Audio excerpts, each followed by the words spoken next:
the slow breath of the desert, and the sleeping stone. The Egyptian desert rests beneath pale moonlight. Wind moves gently across the sand like a long, unhurried breath.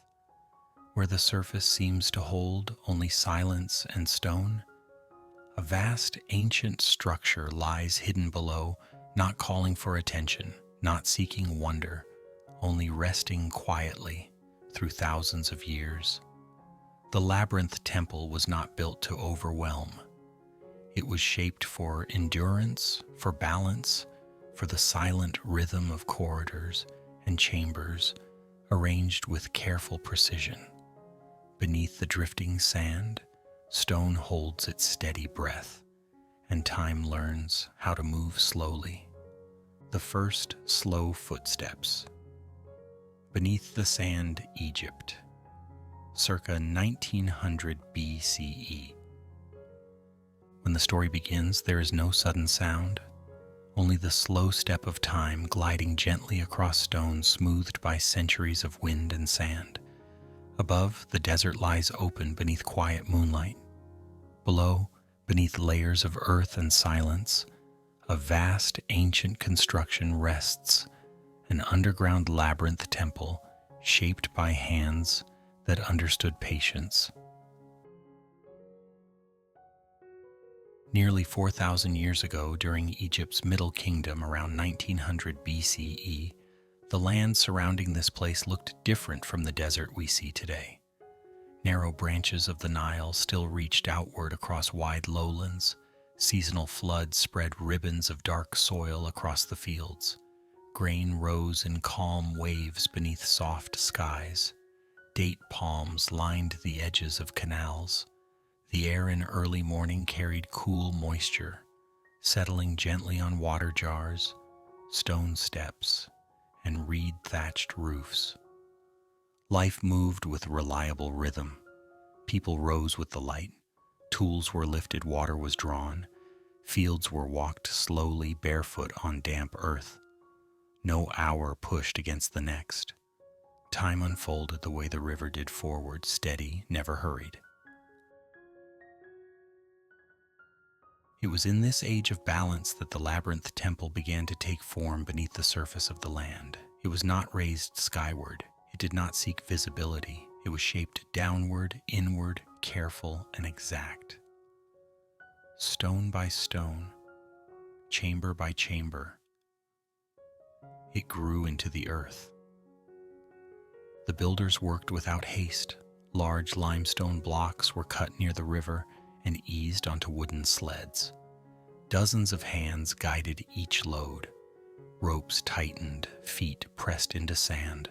The movement was slow, deliberate, coordinated by quiet gestures and familiar routines. No voice needed to rise. Everyone already knew the rhythm. At the excavation site, the ground opened gradually. Earth was lifted away, basket by basket.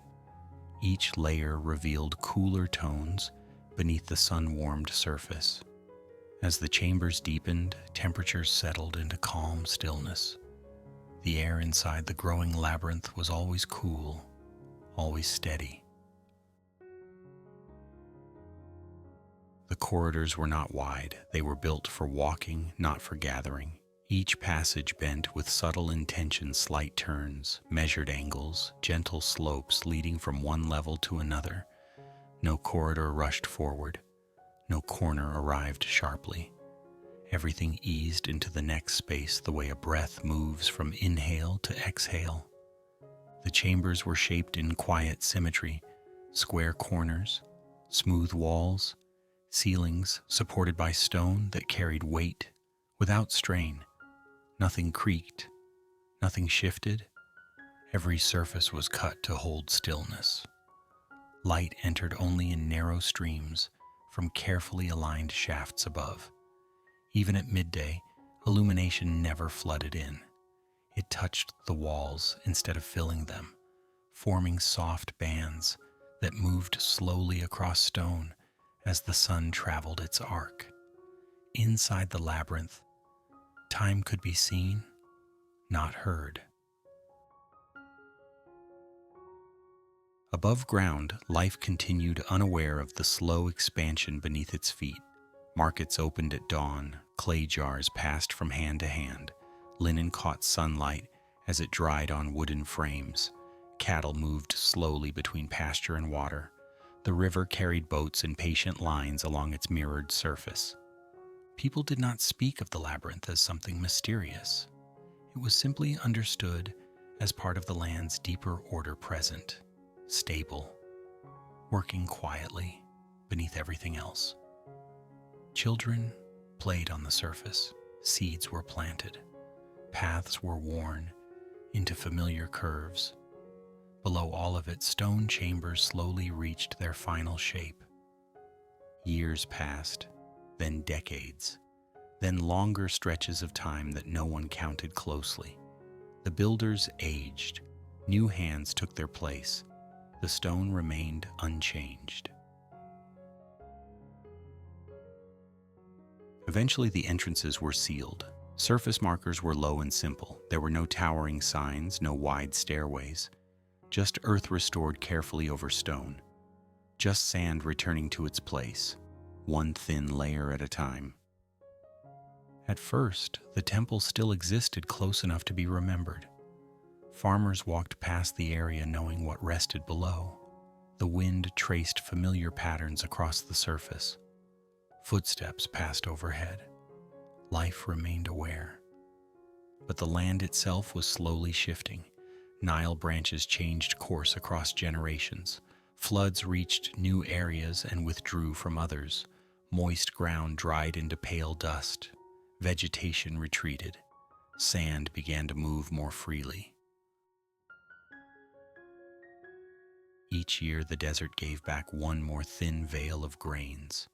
They settled softly. Wind shaped them. Night cooled them. Morning light warmed them again. And slowly, without announcement, the surface forgot where the entrances had been. No single moment marked the disappearance. It was not sudden.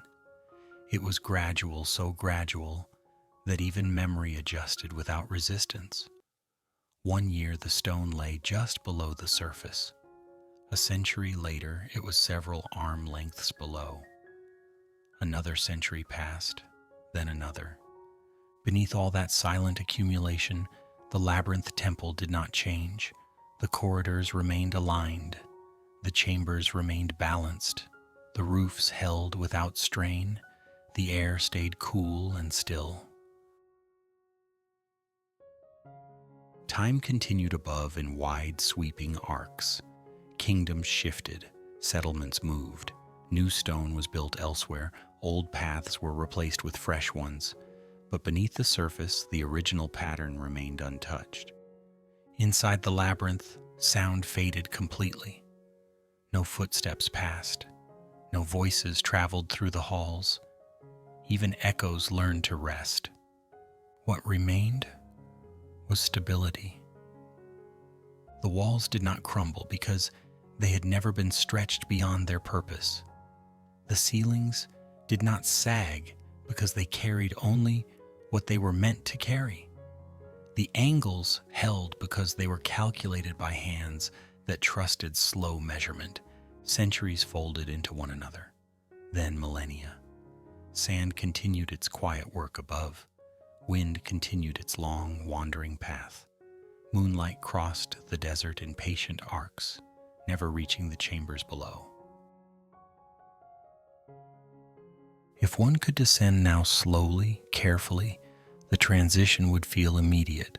Above, warmth and openness. Below, cool stillness and narrow light. The change would not be dramatic.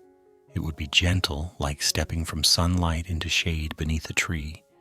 The labyrinth would offer no spectacle, no sudden revelation, only the steady repetition of walls and corners, the steady rhythm of space following space, the steady reassurance that once something is placed with care, it can remain undisturbed for vast stretches of time. The temple was never meant to speak loudly. It was meant to endure quietly. And it is from this quiet endurance that the deeper story begins to unfold, not with urgency, not with excitement, but with the slowest possible movement of time sliding across sleeping stone beneath the endless sand. The Faiyum Valley and the gentle rhythm by the lake. Faiyum is not a place that seeks attention. It is a land shaped by water, fields of grain, rows of date palms, and people who live by the quiet agreement between sun and wind. In the early morning, the lake lies still like a sheet of pale glass.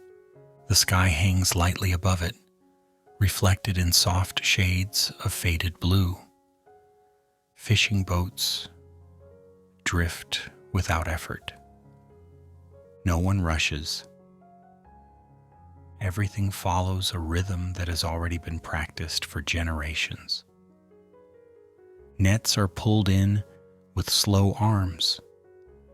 Fish are spread out beneath the sun to dry. Boats are nudged back into shallows for quiet repairs. Old ropes are untangled patiently, as if each knot needs time to remember how it was made. No one here counts minutes. They recognize time by the warmth of the light and the angle of shadows on the water. Children wander along the shore, collecting smooth stones. Some skip them once across the surface of the lake and consider that a successful morning. Others simply drop them back into the water and listen to the sound. The fields nearby stretch outward in layered bands of green and gold. Barley bends gently with the breeze. Wheat lifts and settles again like a soft breath moving across the land. Workers move through the fields without urgency. Their tools rise and fall in steady arcs. Each movement fits easily into the next. The work does not hurry them, and they do not hurry the work.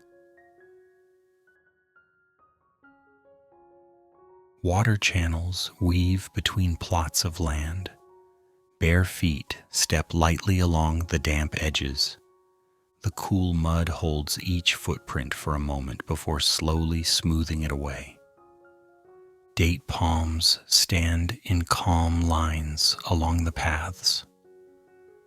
Their shadows shift lazily across the ground as the sun climbs higher. Occasionally a breeze lifts the leaves, and the soft rustling sounds like a quiet conversation between trees that have nothing urgent to discuss. The lake itself carries no sense of importance. It exists simply because water always finds a place to rest. Boats return in loose lines across the surface. Fish baskets are lifted with familiar balance. No one announces success. The morning provides what the morning provides. Dogs nap in the shade without concern for schedules. Cats choose higher stones where the sun feels just warm enough. Even the air seems relaxed here. It moves slowly, carrying scents of water, reeds, and sun-warmed earth. At the outer edge of this peaceful land, something else is taking shape. It does not interrupt the rhythm.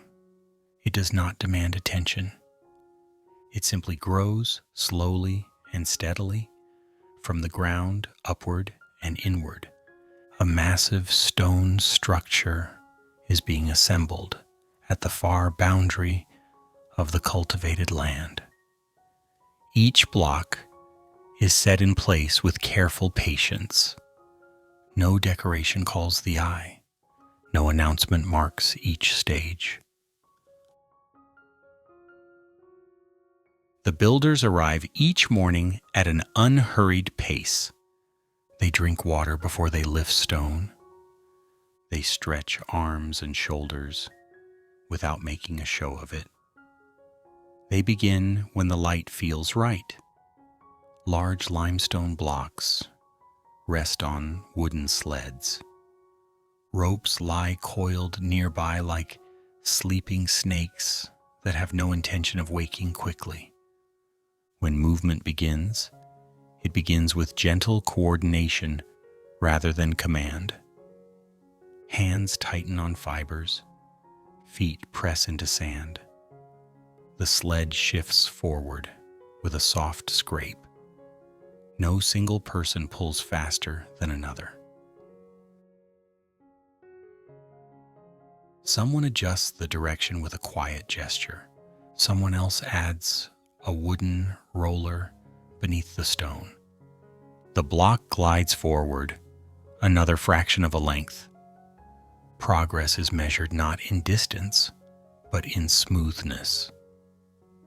If the movement feels rough, they pause. If the rope settles unevenly, they correct it. If dust gathers too thickly beneath a roller, they brush it away.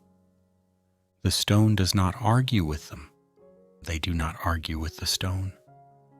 At the building site, previously placed blocks wait in clean alignment. Edges meet, edges without struggle.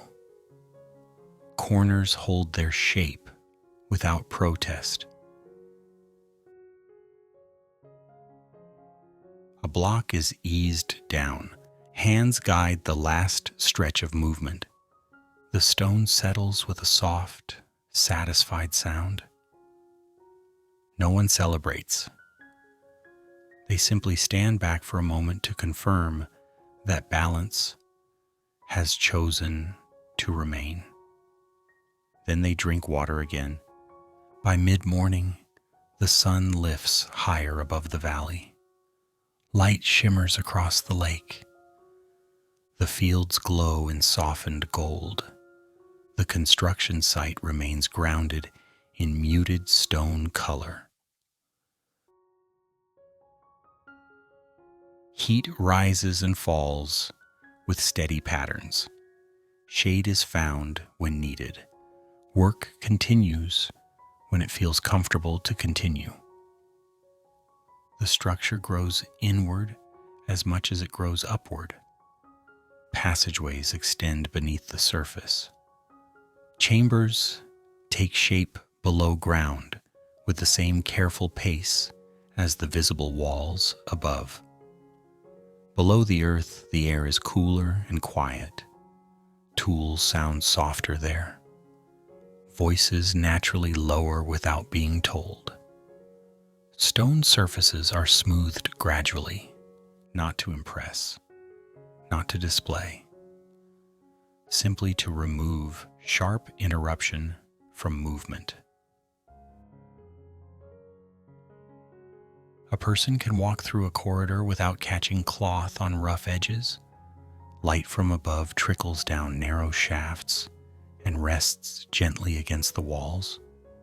Inside these unseen spaces, the world seems to slow itself even further. Breath moves with fewer demands. Footsteps soften before they finish echoing. Above ground, the lake continues its daily routine without curiosity about what lies beneath. Boats drift outward again. Birds circle lazily and choose reed beds without urgency. Fish dry in the steady sun. Nets dry beside them. Someone carefully untangles a stubborn knot and feels pleased when it finally loosens. Laughter drifts once, then fades again. It is never loud enough to interrupt the water. The connection between the valley and the stone structure remains gentle and distant.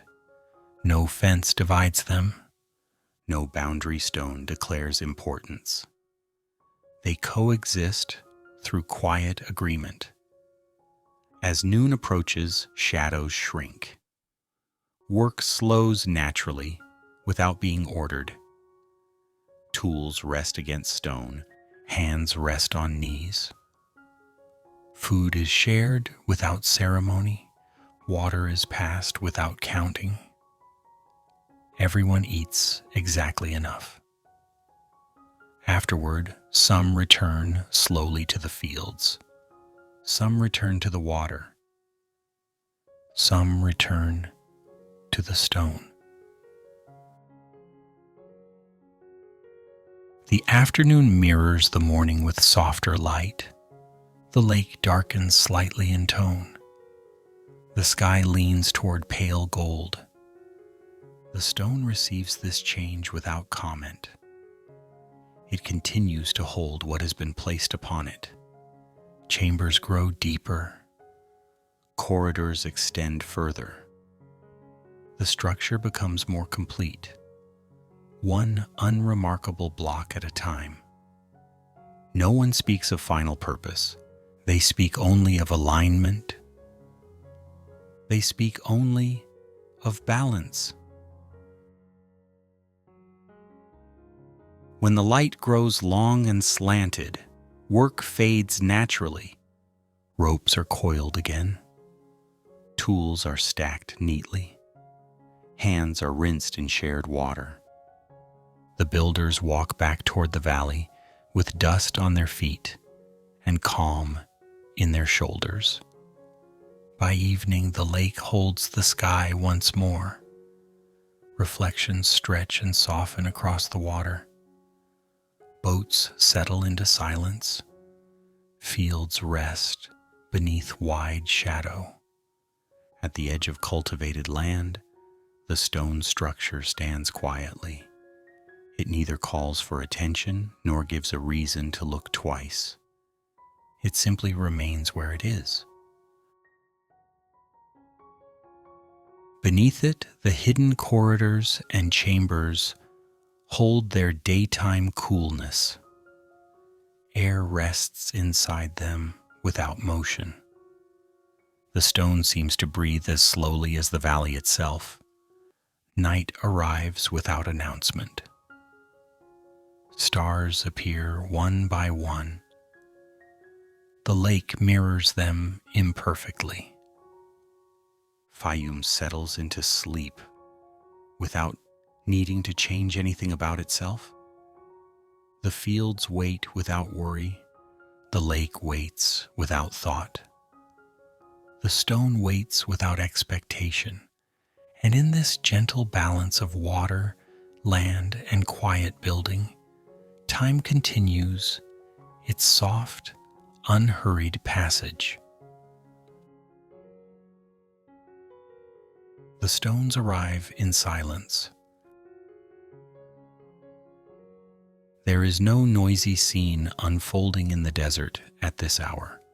There are no loud commands carried across the sand. There is only the steady sound of stone sliding along wooden tracks, the soft groan of rope stretching slowly in the warm sunlight, and the quiet rhythm of footsteps pressing into the sand with practiced certainty. The massive blocks move through the desert like sleeping animals being gently guided along familiar paths. They do not resist. They do not hurry. They simply accept motion as part of the morning. The workers do not argue because there is nothing to argue about. Each person holds a familiar movement in their body.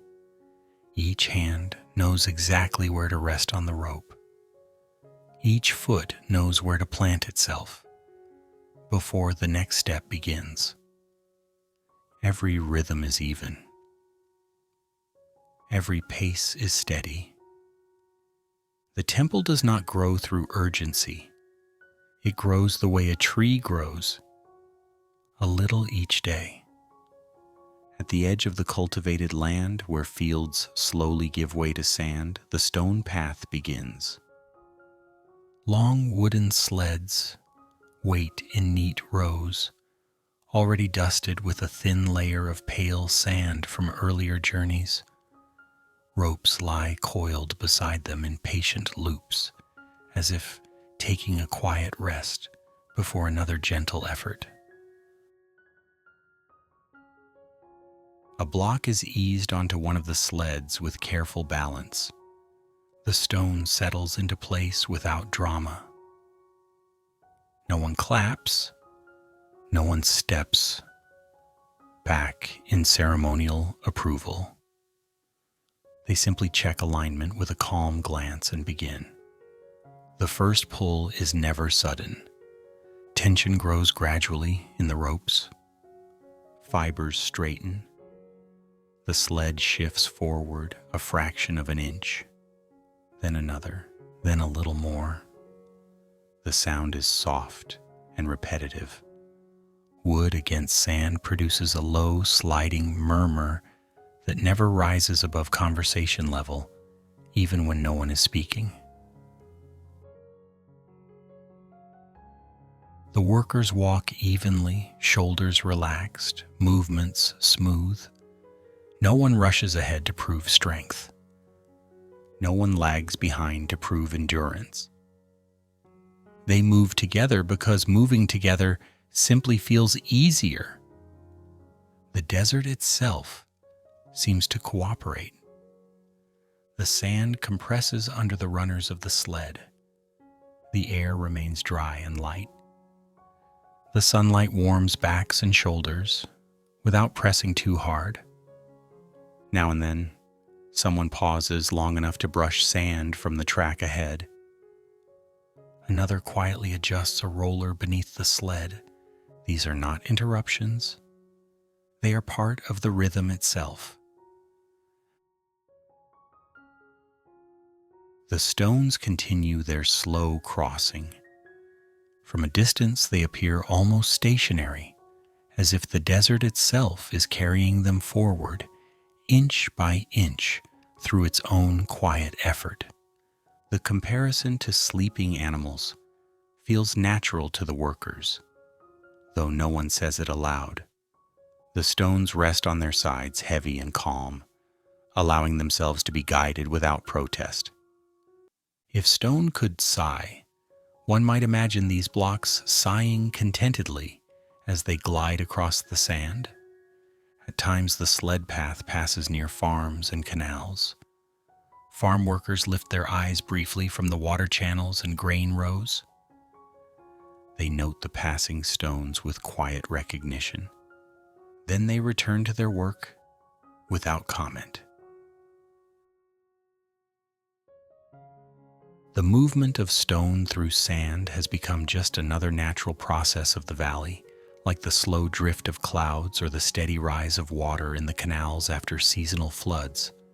No one measures progress by distance alone.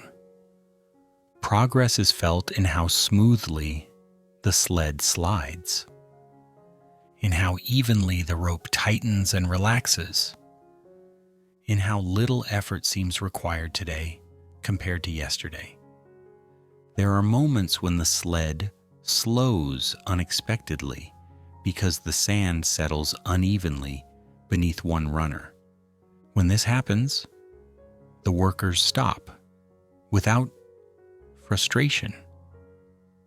Someone adds a thin wooden board beneath the edge. Someone else loosens the rope just enough to ease the strain. The sled continues without complaint. Nothing here ever feels like a setback. It is simply adjustment. The temple site waits quietly at the far end of the journey. From a distance, it does not yet appear impressive. No tall walls rise sharply against the sky. No grand entrance draws the eye. It is a gathering of stone that seems content to remain low to the ground. As each block arrives, it is guided into a resting place rather than a final position. The stones are allowed to settle into the temperature of their new surroundings before being moved again. The builders understand that stone, like people, benefits from being given a moment to arrive fully before being asked to continue. Mid-morning light drifts slowly across the sand. Shadows shorten without hurry. The sleds continue their patient advance. The workers take water breaks when thirst arrives naturally rather than by schedule. Small clay cups pass hand to hand. No one drinks in haste. A few droplets fall onto the sand and disappear immediately without leaving any impression worth remembering. There is a quiet, nearly invisible humor in the way these long journeys unfold. Someone notices that a stubborn block always seems to stop at the same patch of sand each day, as if it prefers that particular resting point. Another quietly wagers that the stone is developing opinions about its route. The remark passes with a few soft smiles and nothing more. By noon, several stones have completed their slow crossing. They now rest near the construction site in calm rows, warming gently under the sun. None of them appear to mind waiting. The process repeats again and again, stone after stone, day after day. What might seem endless from a single afternoon becomes routine over time. The workers no longer think about how many stones remain. They think only about the next movement, the next careful pull, the next steady pause. This is how the temple grows, not by leaps, not by sudden changes that shock the landscape, but by quiet addition that blends seamlessly into what already exists. If one were to leave the valley for several seasons and later return, the difference would be clear. The temple would stand slightly broader, its foundations would extend a little further into the sand. Its shadow at sunset would reach a bit farther than before. But to those who walk beside it every day, the change is almost unnoticeable. It feels as though the structure has always been that size. And perhaps that is how the temple prefers to be perceived. Late afternoon introduces a softer quality to the light. The glare eases. The air cools by degrees too small to measure, but easy to feel. The final stones of the day begin their journey across the sand with even less effort than the first. When a sled reaches its resting place at the temple site, ropes are carefully loosened. Hands guide the stone into stillness. The block settles with a quiet weight that feels final for the day, but not permanent. The wooden tracks are gathered and stacked neatly. Ropes are coiled again, tools are wiped of dust with unhurried motions. No one stands back to admire the work. No one marks the moment with ceremony.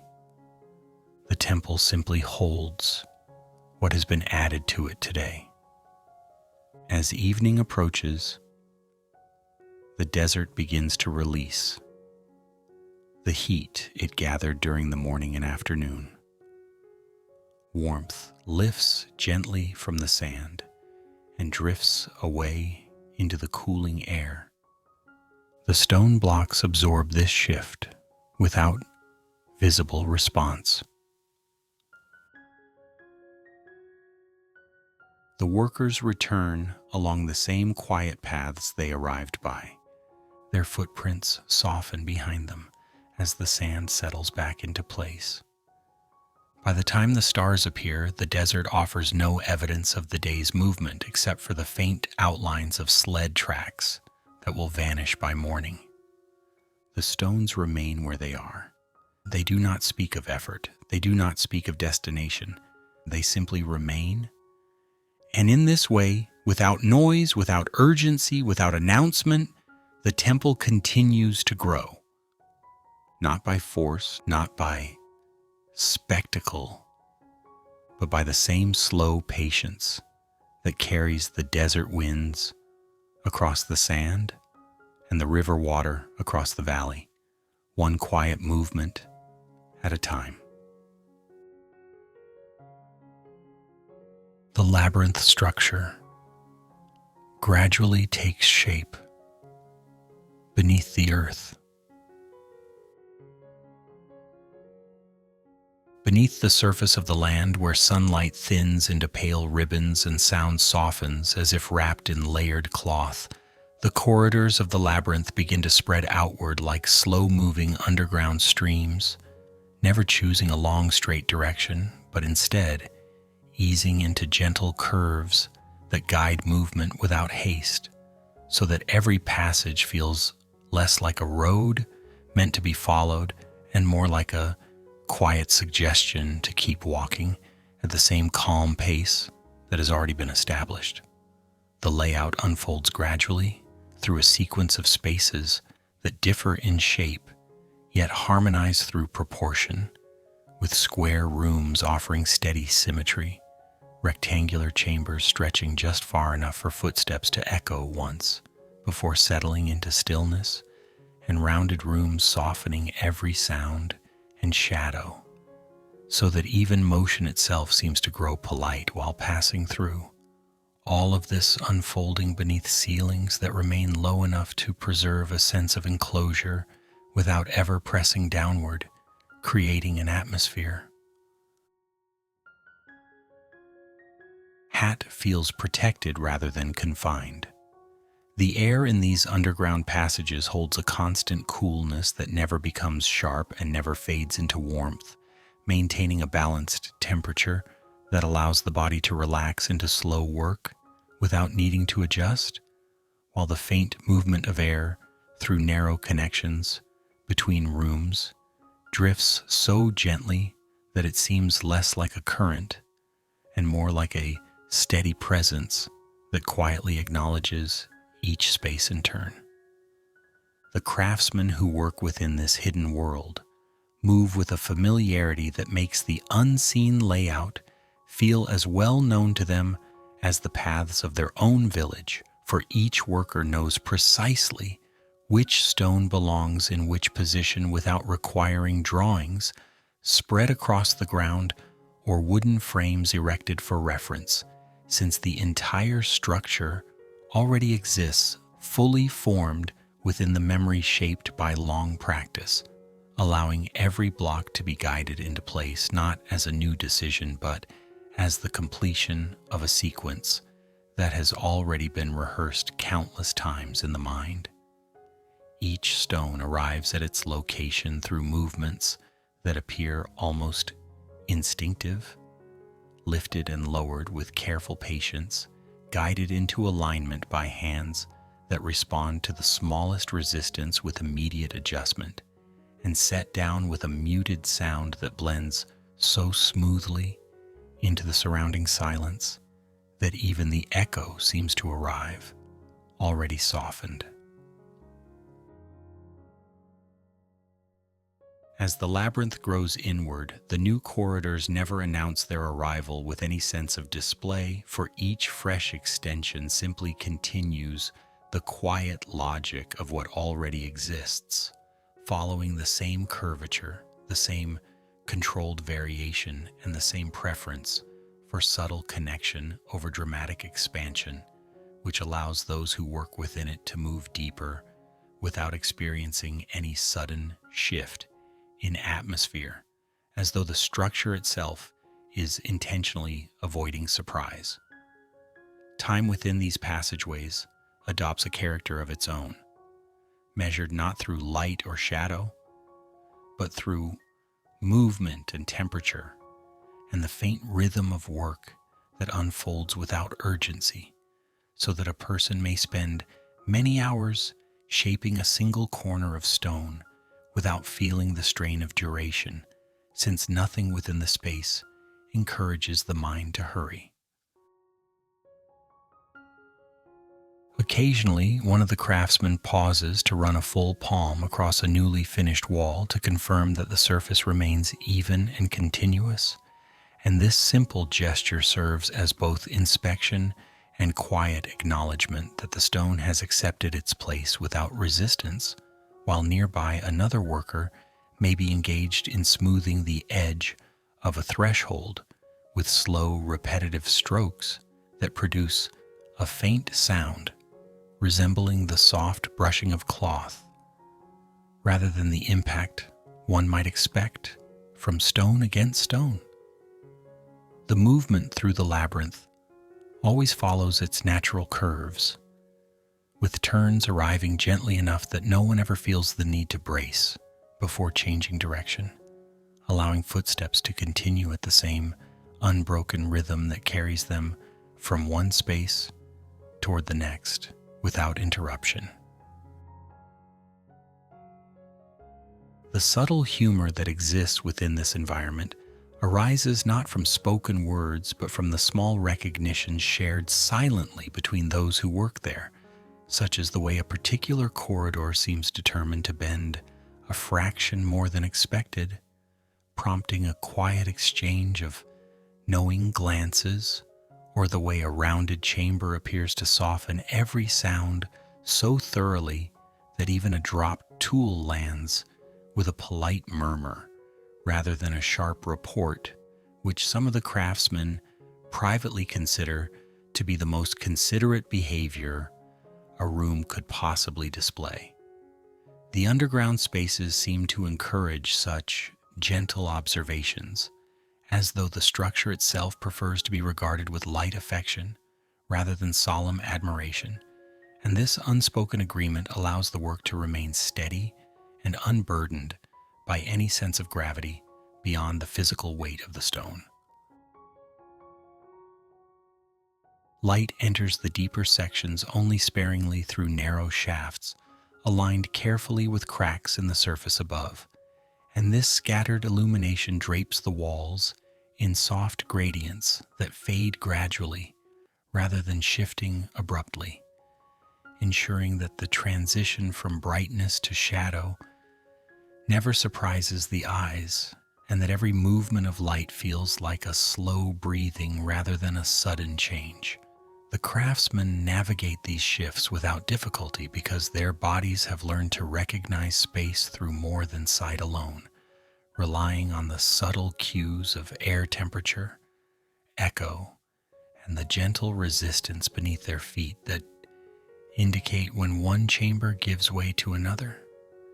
There are moments when a worker must travel through several rooms in sequence to retrieve a tool or deliver a prepared stone, and the journey carries a quiet continuity that reinforces the sense that the labyrinth is not a maze meant to confuse, but rather an extended interior landscape designed for unhurried passage, where each space leads naturally into the next without ever demanding that one stop to determine direction.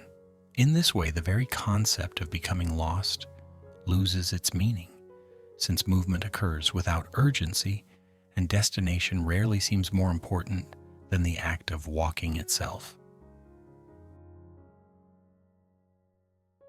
As additional stones are lowered from the surface and guided into the depths, each one becomes part of the gradual layering that defines the structure's growth, fitting into the established pattern without altering its character, much as a new note might join a steady melody without changing the tempo or direction of the music. And this continuity allows the entire labyrinth to feel less like a construction in progress and more like a space that is slowly remembering itself into being. The craftsmen do not speak of completion or of intent because their attention remains fixed upon alignment, and balance in the immediate present. And this devotion to the current task ensures that the structure advances without strain and without the pressure of distant goals. In certain sections where the flooring has already been finished to a smooth consistency, the sensation underfoot becomes subtly softer, allowing each step to unfold without sharp contact and lending the impression that the stone itself has learned how to receive weight with courtesy. And more than one worker has privately observed with quiet amusement that the labyrinth seems to be developing refined manners as it grows. These observations pass without commentary, paired only through the relaxed posture of shoulders and the ease with which hands continue their work. And this understated humor becomes woven into the daily rhythm as naturally as breath. The slow movement of air through connecting passages occasionally creates a faint ripple along the flame of a lamp resting in a wall niche, and this slight stirring catches the eye without calling attention to itself, offering a small reminder that the world both above and below remains in gentle motion even when everything feels still. The temperature remains constant enough that neither heat nor chill intrudes upon the senses, allowing the body to forget about comfort entirely and settle into the quiet persistence of its movements. With every new extension, the labyrinth becomes more complex without becoming more confusing, since the logic of its curves and intersections remains consistent, and this quiet predictability allows those who work within it to move confidently without conscious navigation, as though they are following a path that the body itself already remembers. The stone walls that form each corridor appear to lean neither inward nor outward, but stand in a balanced neutrality that supports both space and movement without asserting dominance, ensuring that those who pass between them feel guided rather than directed. At the close of each work period, when the lamps are extinguished and tools are lifted once more toward the surface, the labyrinth remains behind in its steady quiet, holding the day's additions without any outward sign of change. For these subtle differences are meant to be perceived only across long stretches of time rather than within a single passing glance. The craftsmen emerge from the earth, carrying the fine dust of stone on their clothing and a sense of settled rhythm within their muscles, while beneath them the corridors continue to rest in their slow arrangement, prepared to receive further additions with the same calm acceptance that has guided every stage of their formation. In this way, the structure of the labyrinth takes shape beneath the ground, not through urgency or spectacle, but through repetition, guided by memory, patience shaped by experience, and a quiet cooperation between stone, air, and human hands that allows the entire process to unfold with the same gentle certainty as water moving through unseen channels below the surface of the land. Light within the labyrinth.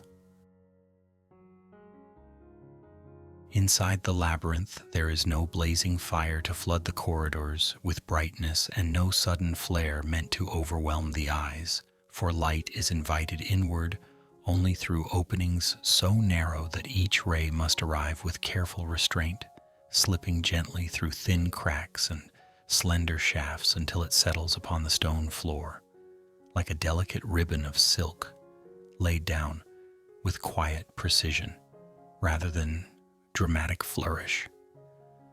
These slow threads of sunlight do not rush into the underground spaces, but instead drift downward with the patience of something that has learned it will always be welcomed if it proceeds calmly, and as a result, the chambers receive light in a way that never startles the senses and never interrupts the steady mood that governs movement within the maze.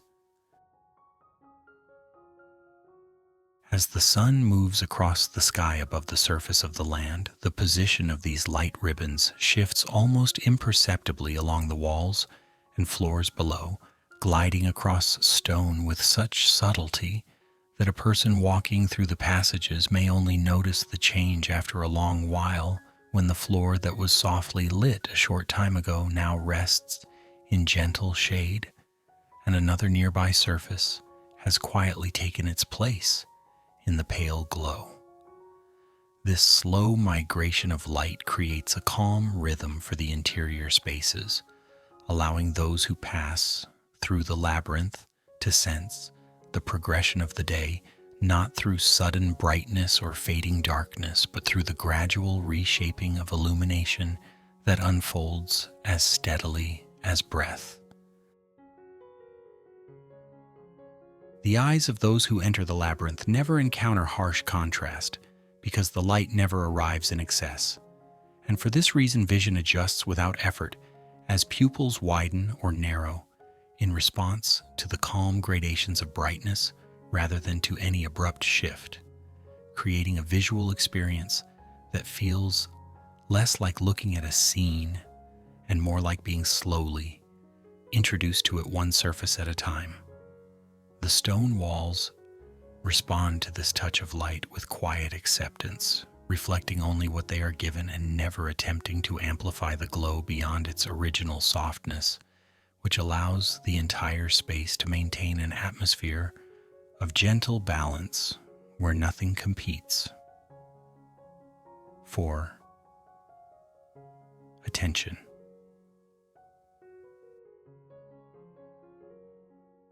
Shadows form naturally wherever light meets surface and then withdraws again, and these shadows never feel heavy or sudden, but instead move along the stone like slow companions that follow the light with relaxed loyalty, stretching and shortening as the sun travels its wide arc above ground and allowing the contours of the labyrinth to reveal themselves gradually through shifting tone rather than through stark outline.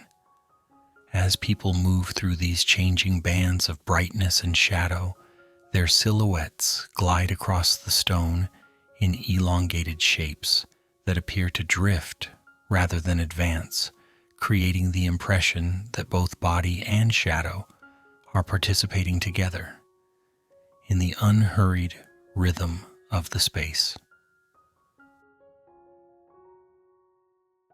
Movement within the labyrinth never produces a feeling of visual urgency because the light does not rush ahead to announce what lies beyond the next curve, and instead it lingers quietly within each chamber, long enough for the eyes to grow accustomed to both surface and depth, ensuring that every step forward feels like a continuation of the present rather than a sudden transition into something unknown.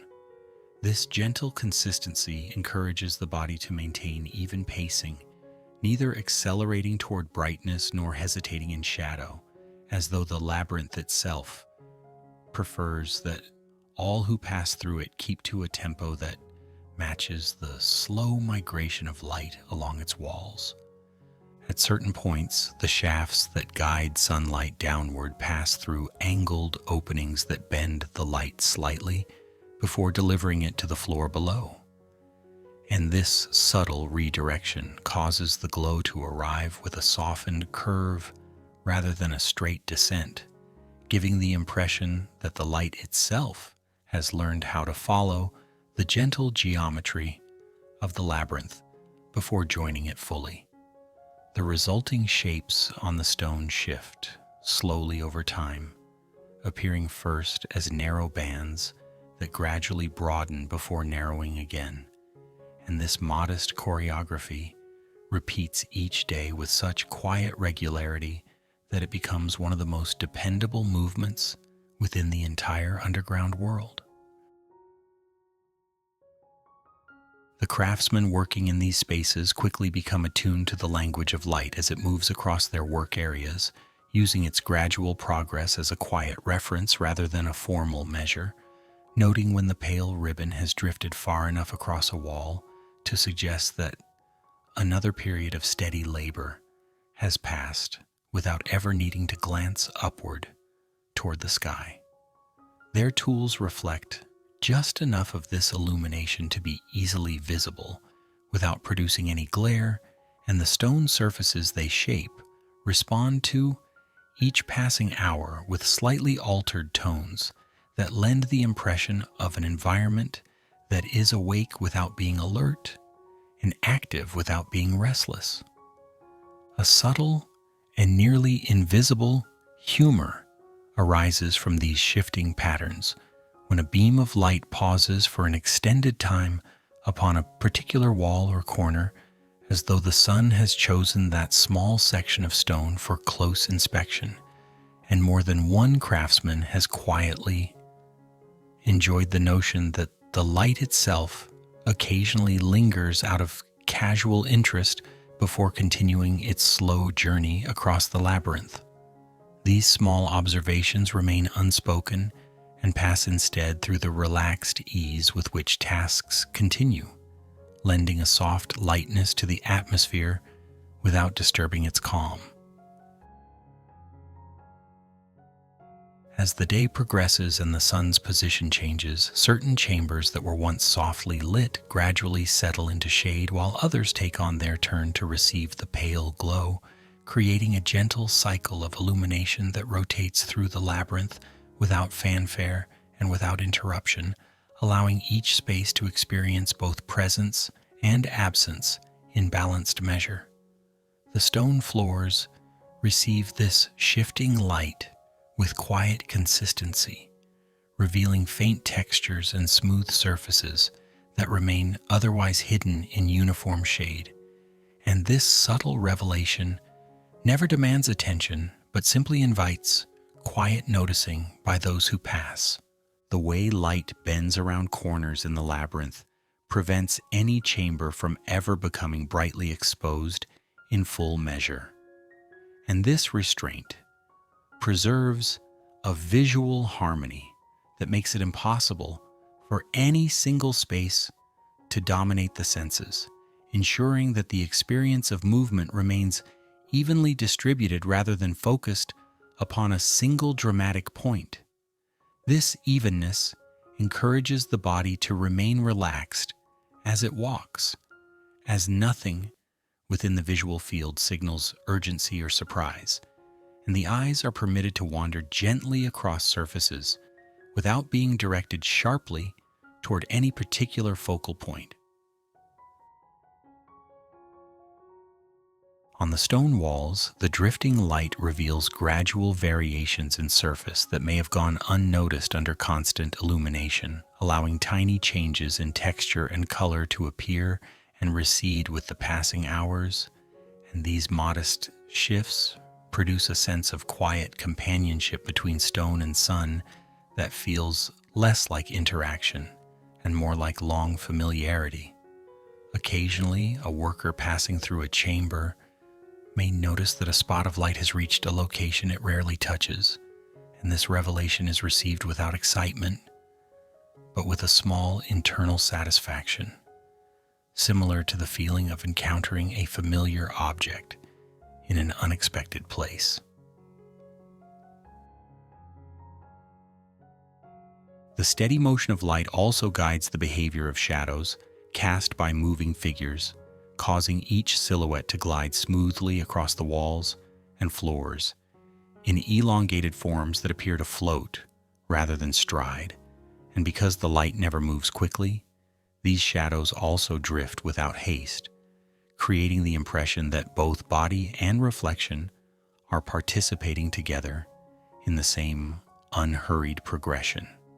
This gentle procession of drifting shapes reinforces the labyrinth's preference for calm continuity rather than energetic display, and as a result, every movement within it appears softened by the quiet character of the illumination.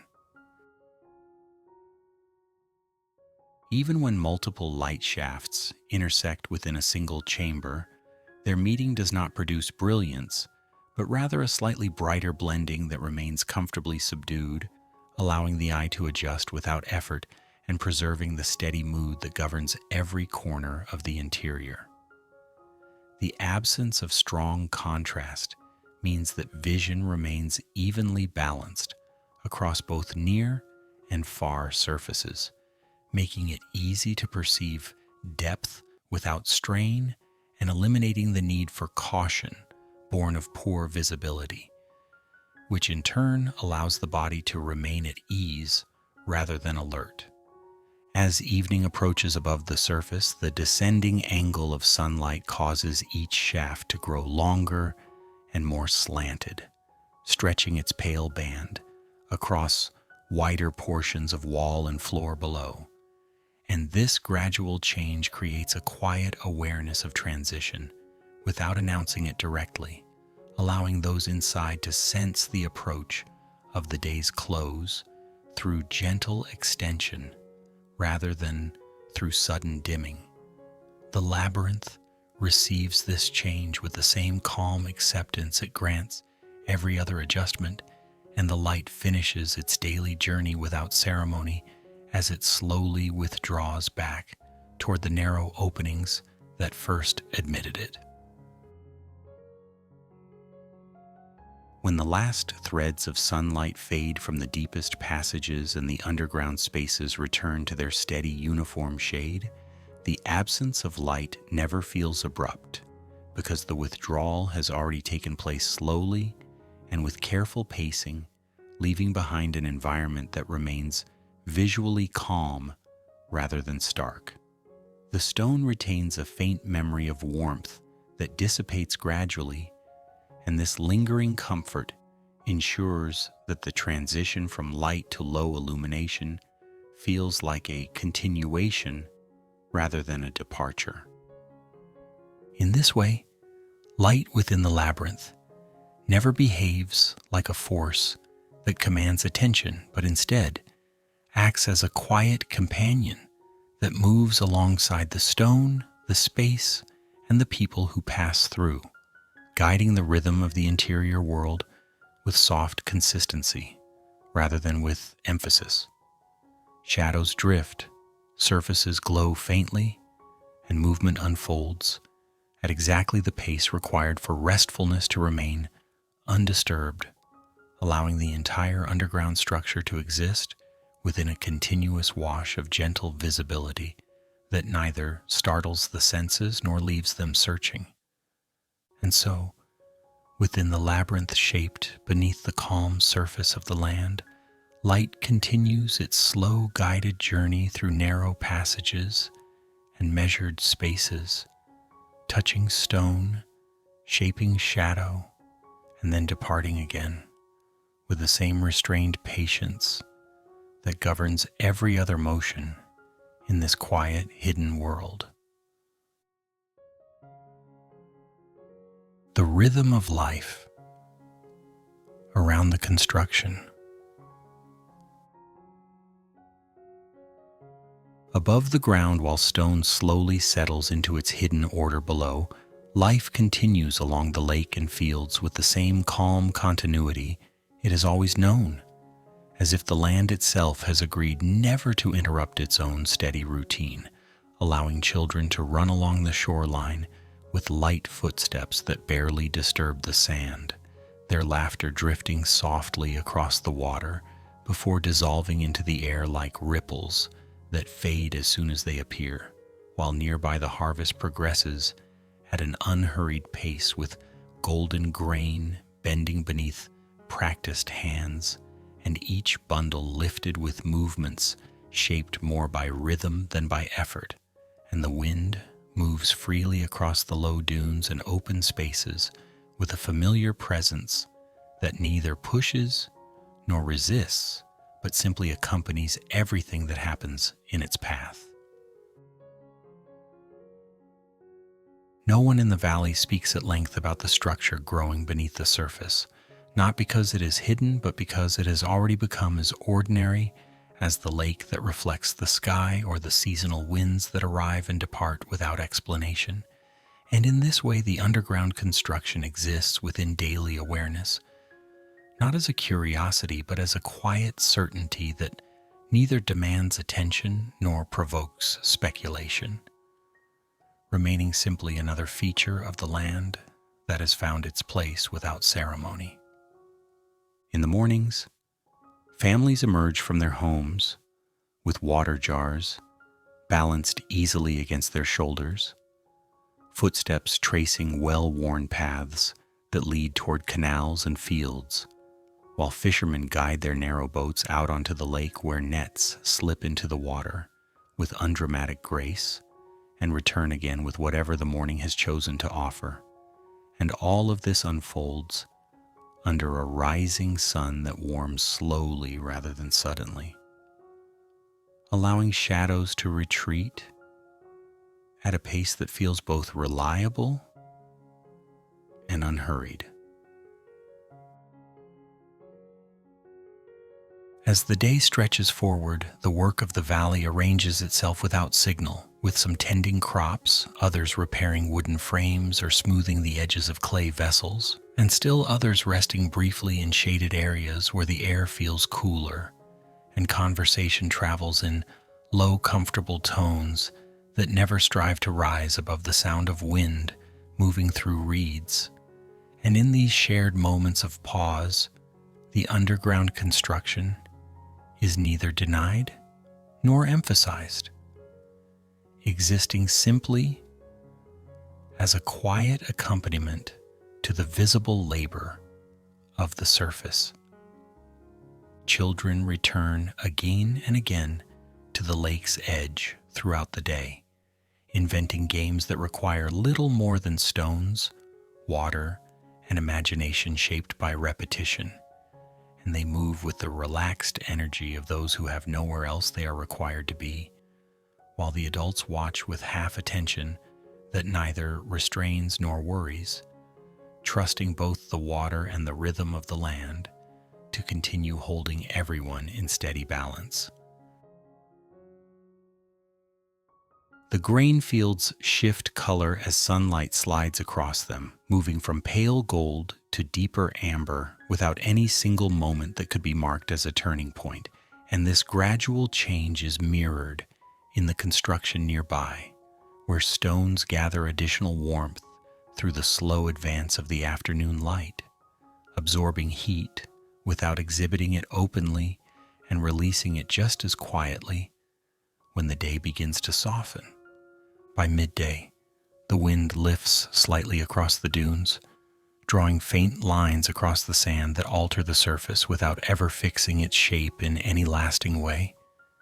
And this same wind carries with it the dry scent of cut grain and warm earth into the valley, where it mingles with the cooler breath of the lake, blending contrasts into something that feels evenly balanced rather than divided. People continue to move along familiar routes throughout the afternoon with baskets lifted, tools carried, and messages exchanged in passing without urgency. And the rhythms of labor, rest, and movement remain so consistent that any single day feels nearly indistinguishable from the one before, which is precisely what allows the community to exist in such quietly dependable continuity. The underground structure does not alter this surface life in visible ways, for it neither disrupts the flow of footpaths nor claims any open space that would otherwise be used for planting or gathering.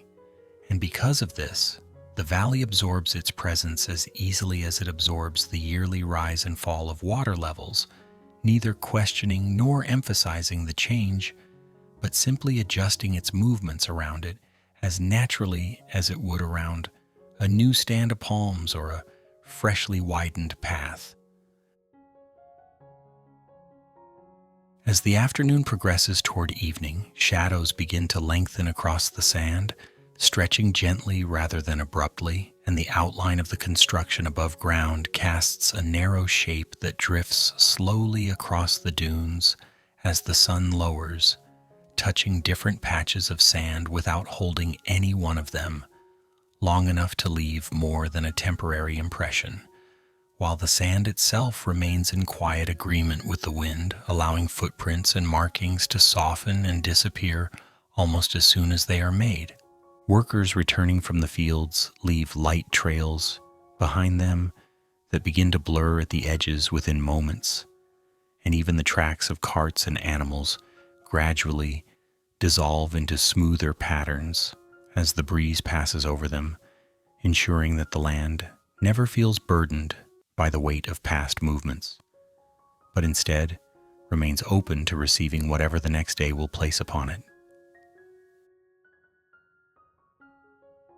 Near the lake, fishermen conclude their work without fanfare, drawing boats back to shore and lifting nets that shine faintly with moisture before being set aside to dry, and the water responds with gentle ripples that flatten again with quiet efficiency, reflecting the softening sky as though it has been practicing the same motion for countless evenings and sees no need to vary it now.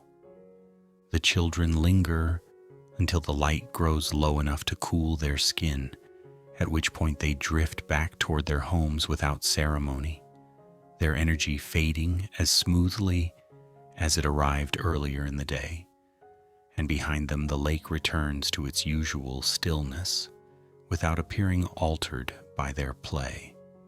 The presence of the underground structure remains constant yet unobtrusive throughout all of this movement, neither announcing its role in the landscape nor withdrawing from it completely, but rather existing as a stable undercurrent beneath the visible world that allows surface life to continue without any feeling of interruption or imbalance, much like the hidden roots of a tree that support leaves far above without asking to be noticed.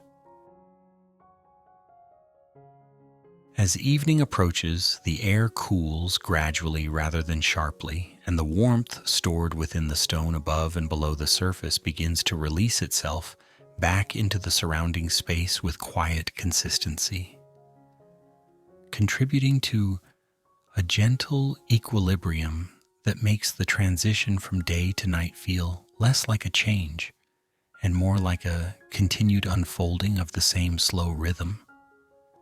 Families gather for the final tasks of the day with movements that reflect familiarity more than planning, preparing simple meals, washing hands in shared basins, and exchanging a few unremarkable observations that carry no urgency beyond the present moment, and through it all the land continues to hold its shape and its silence with equal ease.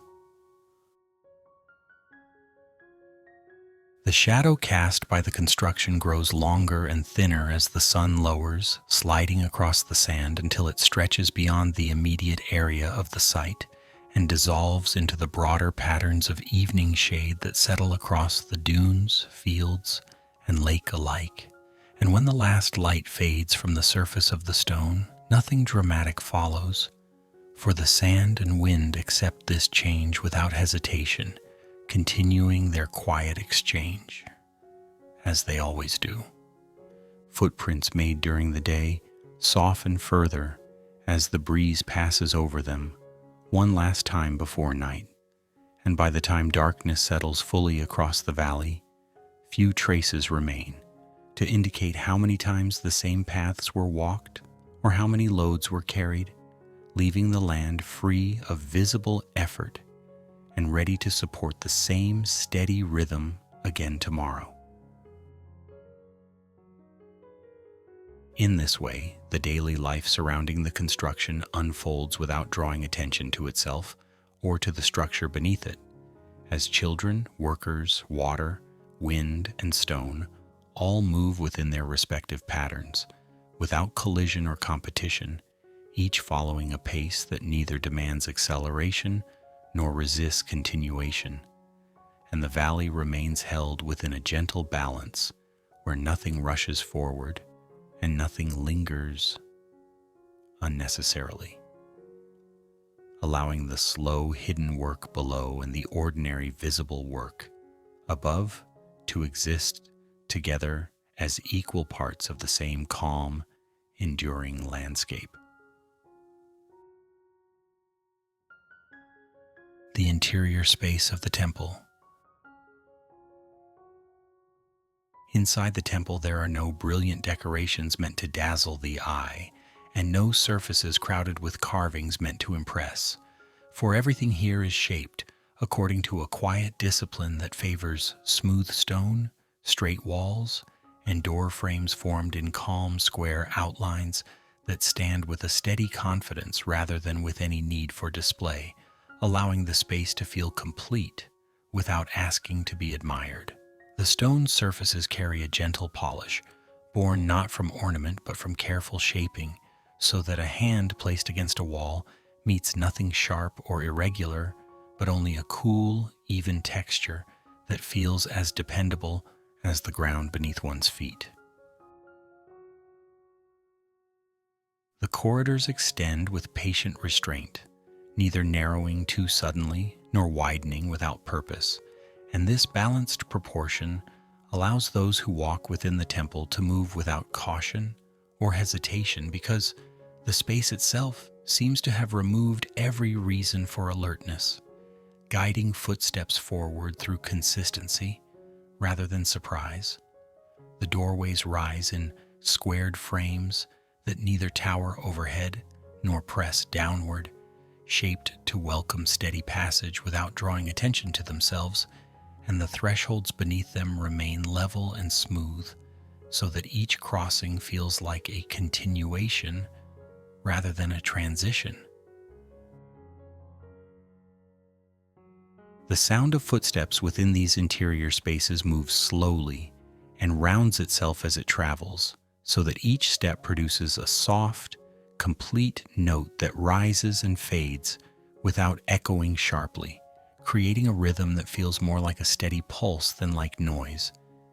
And this gentle repetition encourages walkers to settle naturally into the pace already suggested by the stone. The temple does not hurry anyone forward through its interior, and it never urges retreat, but instead holds each movement in quiet balance, as though it prefers that every person passing through it remain neither rushed nor delayed. The walls stand in straight confidence along each corridor, giving the impression that their primary purpose is not to restrict movement, but to support space itself, and their thickness contributes to an underlying sense of depth that can be felt more than measured, allowing the interior to carry a reassuring solidity that never presses upon the senses but simply remains present as a constant background. This depth becomes a quiet companion to everyone who moves through the temple, offering the unspoken assurance that the stone surrounding them is neither fragile nor uncertain, but comfortably settled into its role as steady holder of space.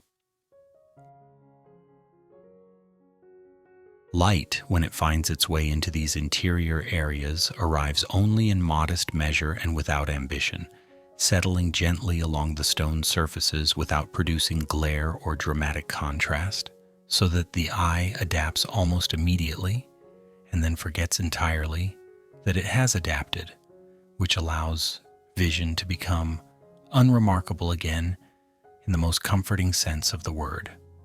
The stone accepts this light without reflection that would distract the gaze, maintaining a calm, matte surface that absorbs brightness just enough to soften it further. And in this way, the interior never appears either dim or bright, but maintains a middle ground of visibility that feels effortlessly sufficient. The air inside the temple remains consistently cool without becoming cold, holding a steady temperature that seems to have been chosen with quiet consideration rather than by chance. and this gentle coolness rests against the skin like a calm presence rather than a contrast, allowing the body to remain aware of the surrounding space without responding to it with tension. Movement through this air carries no resistance and no urgency, and even when several people pass through the same corridor in sequence, the atmosphere does not stir with any noticeable impatience, but instead returns to stillness as easily as water settles after a soft disturbance. The interior space does not generate any feeling of intimidation or unease, but instead offers a steady sense of protection that arises naturally from the thickness of the stone and the careful geometry of its construction, creating an environment that feels sheltered rather than enclosed and deep rather than hidden. This sensation of safety does not announce itself and does not demand acknowledgement, but instead becomes noticeable only through its quiet consistency, as though the temple has made it a simple habit to hold without constricting and to enclose without pressing inward. As one moves deeper within the structure, the awareness of the outside world gradually grows softer without ever being forced away, and there is no abrupt separation between exterior and interior, but instead a gentle tapering of sensation in which heat fades into coolness, brightness softens into muted clarity, and wide open space gradually narrows into measured passage, allowing the mind to follow along without resistance because every transition arrives with such careful timing. The craftsmen who pass through these spaces during their work move with an ease that suggests both familiarity and trust, for they neither test the ground beneath their feet nor glance repeatedly at the walls as though expecting sudden change, but instead walk with the relaxed certainty of people who know that the space will continue to behave tomorrow, just as it behaved today, which allows their shoulders to remain loose and their steps to remain unforced.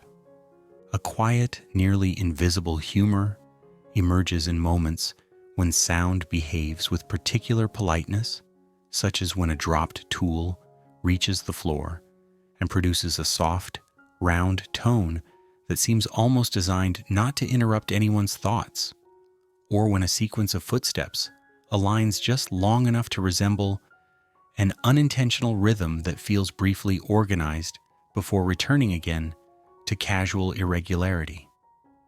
These small occurrences pass without comment and without emphasis, contributing to the overall ease of the environment rather than drawing attention to themselves. The temple interior offers no sudden visual features that might attract the eye and encourage lingering observation, yet this absence of spectacle does not create dullness, but instead supports a continuous comfort in which the mind is free to rest rather than to search. For nothing here insists on being studied, and nothing demands interpretation beyond its immediate usefulness as space for walking, standing, or working. The corners of rooms meet with steady angles that neither surprise nor stiffen the movement of the body, and the walls extend without leaning or wavering, creating a sense of alignment that the body unconsciously mirrors through its posture, allowing each person within the space to stand jogum straighter, move a touch more smoothly, and breathe a fraction more evenly without realizing that the calm order of the surroundings has quietly guided these adjustments. The sound of footsteps continues to set the interior rhythm as movement unfolds from corridor to chamber and from chamber to corridor, each step adding its brief contribution to the steady acoustic pattern before dissolving into silence.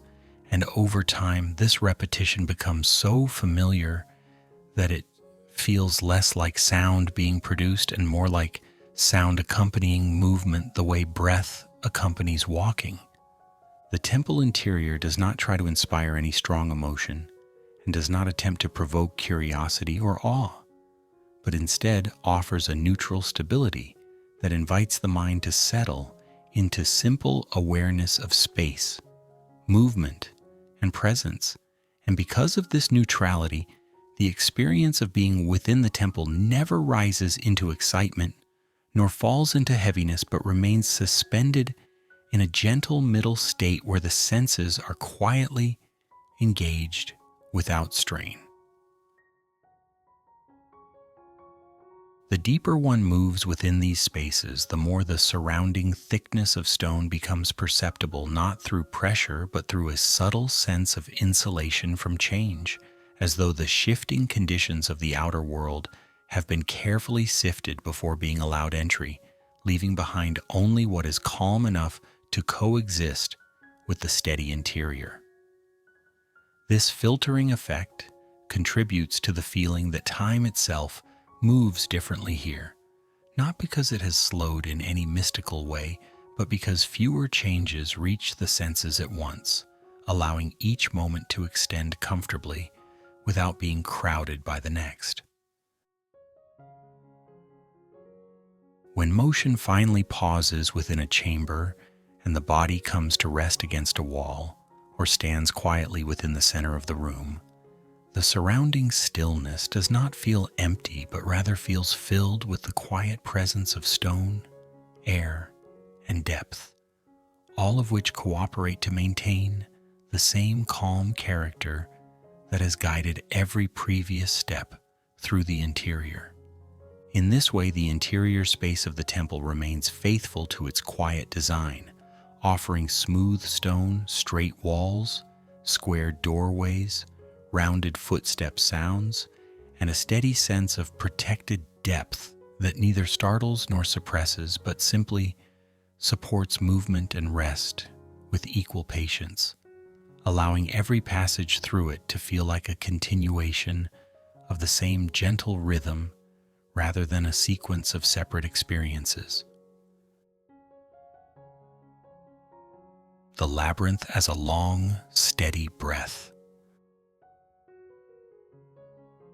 The labyrinth does not lead people into confusion because confusion requires haste and surprise, and here there is neither, for every passage, every curve, and every measured turn exists not to redirect the traveler suddenly, but to gently invite the body into a slower pace that feels less like moving through space and more like settling into a long, steady breath that expands and releases without ever demanding effort. Each bend in the corridor arrives with the softness of a pause rather than the sharpness of a decision, shaping movement into a sequence of natural slowdowns that feel almost like resting moments inserted between steps, so that the act of walking transforms from traveling toward a destination into simply continuing along a rhythm that never insists on being completed. Every chamber encountered along the way carries the character of a resting place rather than a stopping point, offering a quiet pocket of space where the air feels slightly deeper, the sound of footsteps rounds itself more fully, and the body naturally eases its forward motion without needing to be instructed, as though the architecture itself has learned how to create little intervals of breathing between longer stretches of movement. These rooms do not announce themselves as places of arrival and do not suggest that anything has been achieved by reaching them, but instead behave like those subtle pauses that appear between exhalation and inhalation when breathing becomes slow and unforced. As people move deeper into the labyrinth, the memory of where they began gradually loosens its hold without disappearing entirely, becoming less a fixed point of reference and more a fading awareness that no longer demands attention, and at the same time the idea of where the path might finally lead grows equally unimportant, not because it has been forgotten, but because it never asserts itself strongly enough to interrupt the present moment. In this way, walking through the labyrinth becomes an experience anchored in the middle rather than pulled by beginnings or endings, allowing the mind to rest within a continuous present that stretches forward without urgency and backward without attachment.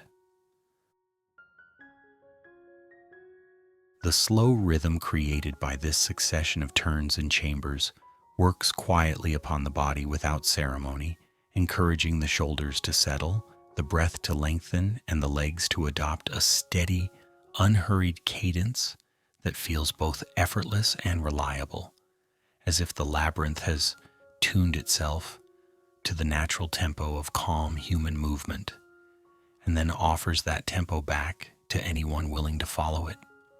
Even those who enter with a quicker stride find their pace adjusting naturally after only a short distance, not because resistance is encountered, but because there is nothing within the space that supports moving quickly for long. A subtle humor lives within this gradual slowing.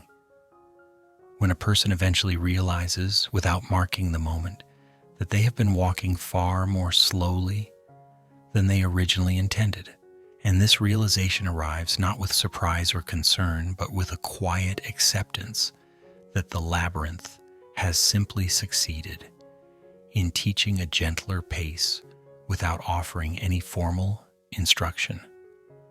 The corridors never compete with one another for attention and never rush the traveler onward, and so the body responds by conserving energy, as if recognizing that here, speed would serve no practical advantage.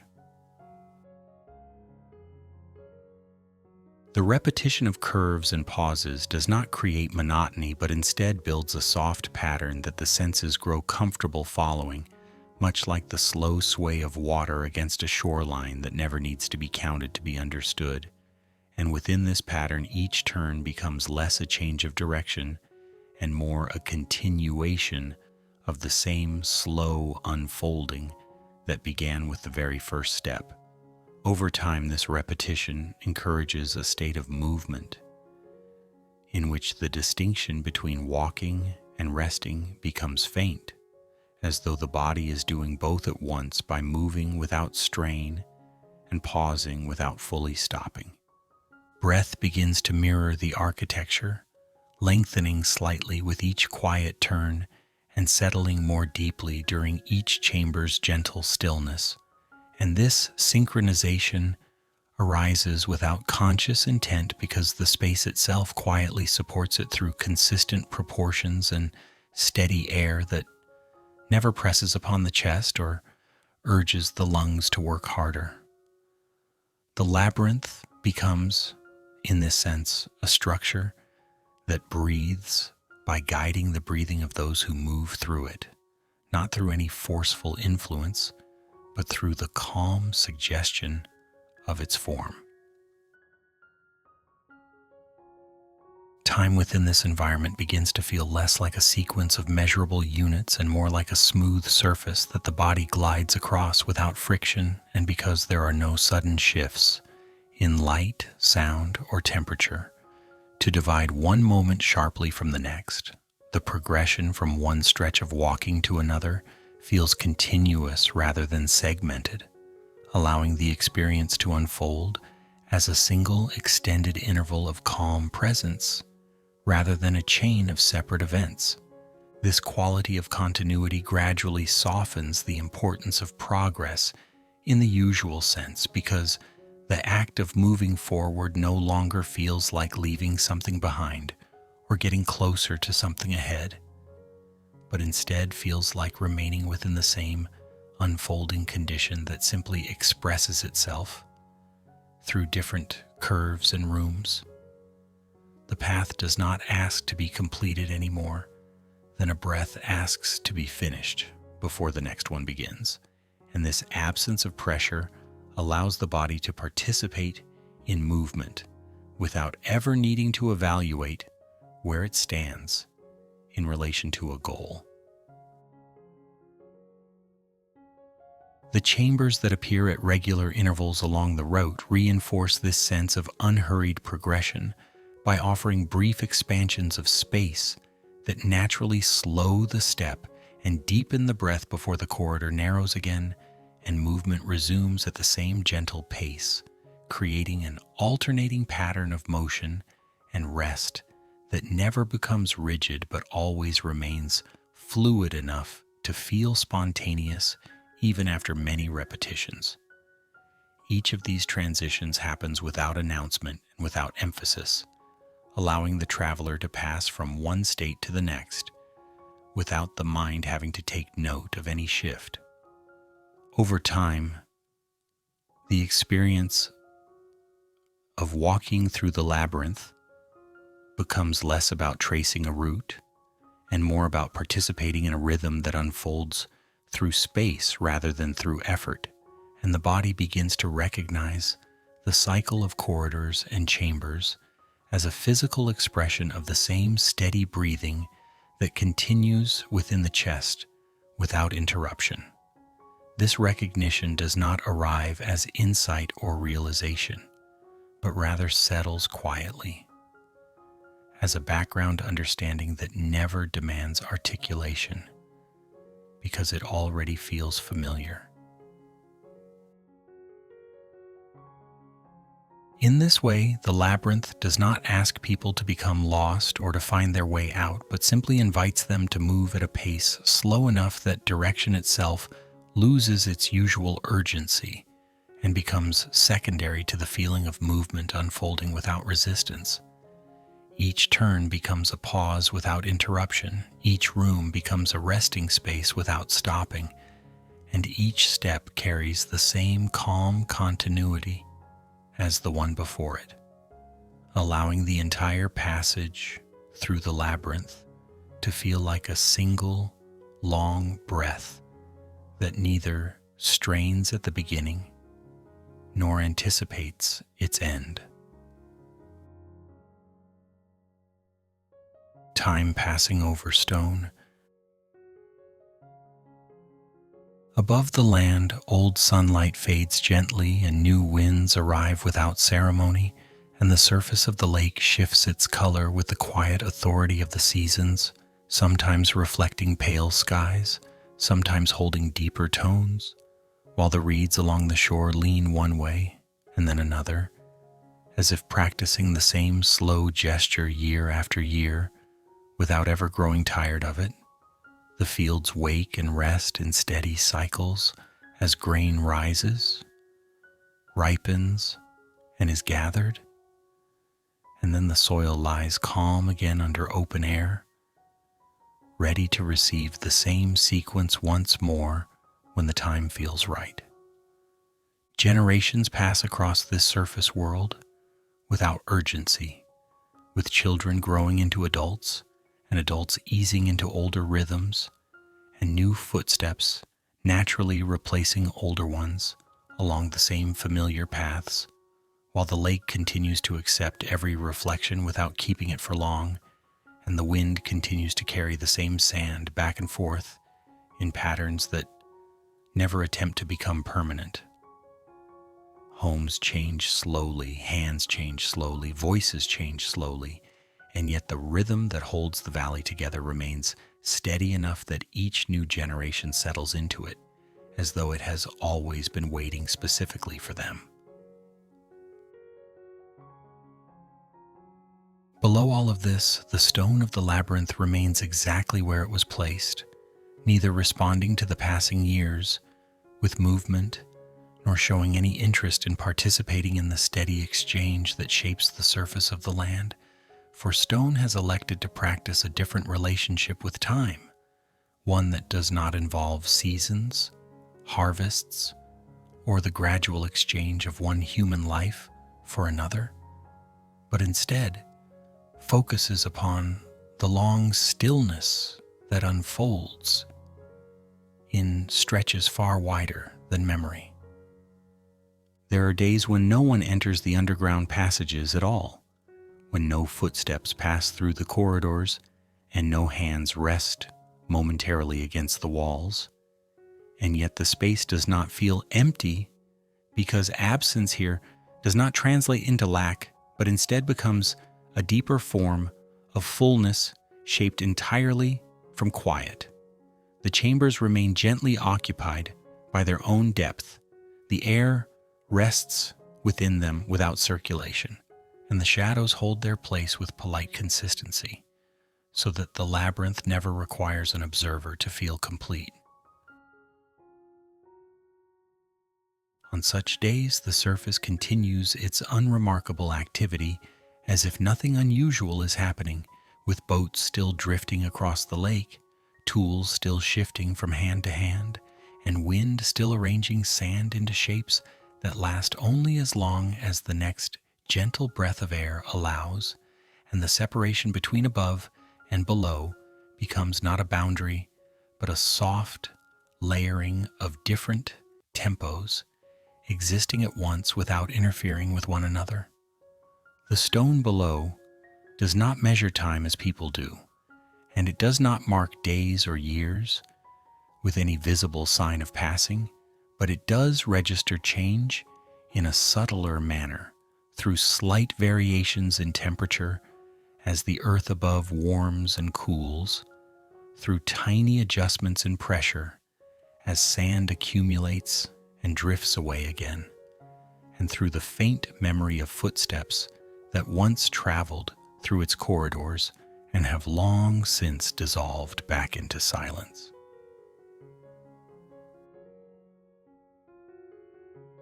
In this way, time flows over stone rather than through it, sliding across the surface world in visible motion while leaving the deeper foundation in steady stillness.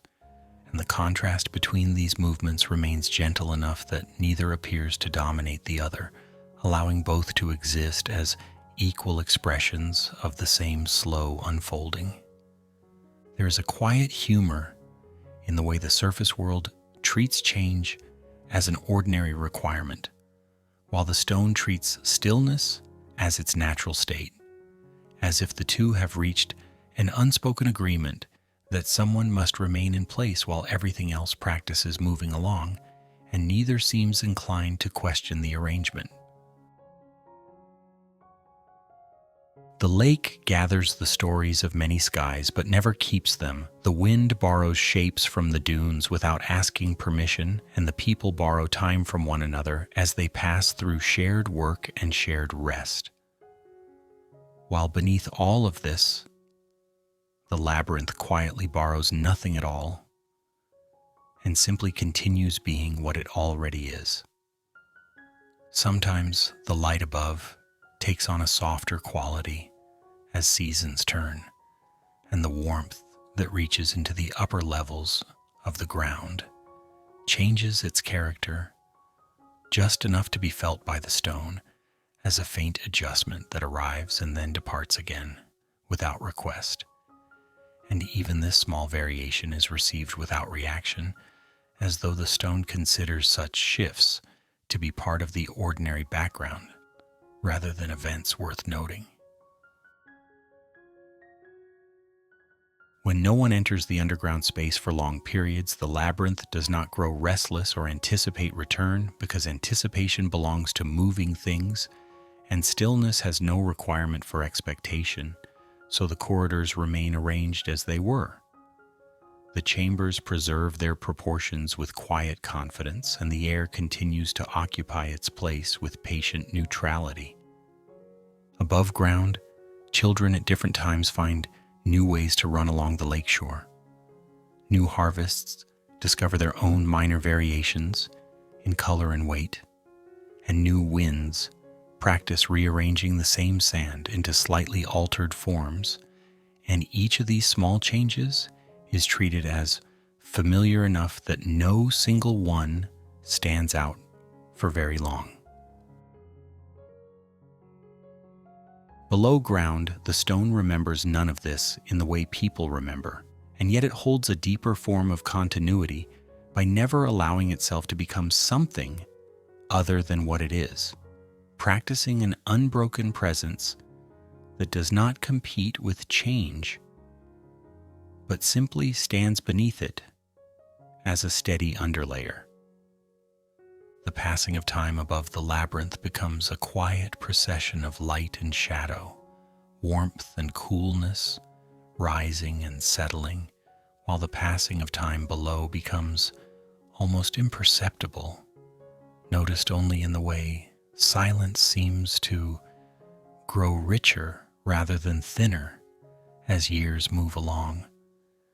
There is a peculiar comfort in knowing that there are days when nothing at all disturbs the underground space, when the full weight of the surface world carries on its gentle exchanges without touching the deeper structure in any measurable way, allowing the stone to enjoy a completeness that is not dependent on use, movement, or attention.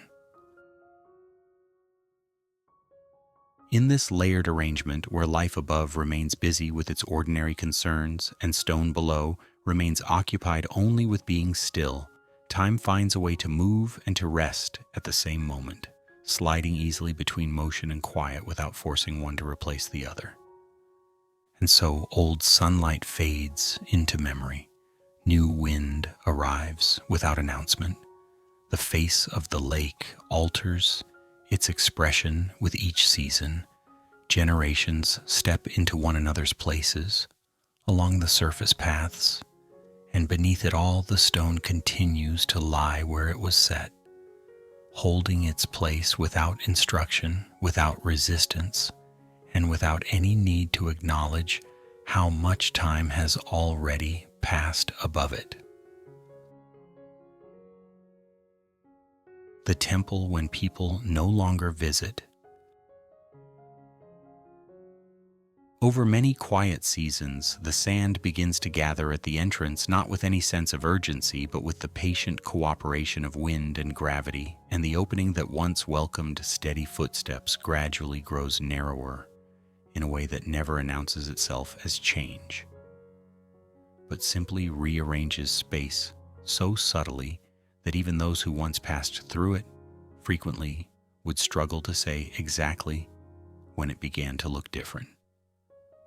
The light that once slipped easily through the entrance does not disappear suddenly, but instead thins little by little as the angles shift and the gaps grow smaller. And what once arrived as pale ribbons becomes a softer suggestion of brightness that lingers briefly before fading again into the familiar coolness of the interior. There is no single moment that could be identified as the turning point, because the transition unfolds through countless small adjustments that never compete for attention, with each year adding only a whisper of sand to the threshold, and each wind carrying just enough movement to smooth and settle the surface again, without leaving behind anything that might resemble a clear boundary between before and after. The entrance closes not through force, but through accumulation, and it does so gently that even the stone itself appears to accept the change as part of the ordinary order rather than as an event that needs to be marked. Inside the corridors, the air continues to hold its steady coolness with the same quiet discipline it has always maintained, and the rooms preserve their proportions without alteration, yet the faint external light that once traced along certain walls at particular times of day now arrives only as diluted impressions that barely reach the deepest bends, leaving the interior to grow incrementally more uniform in tone without ever becoming dark enough to feel altered in character.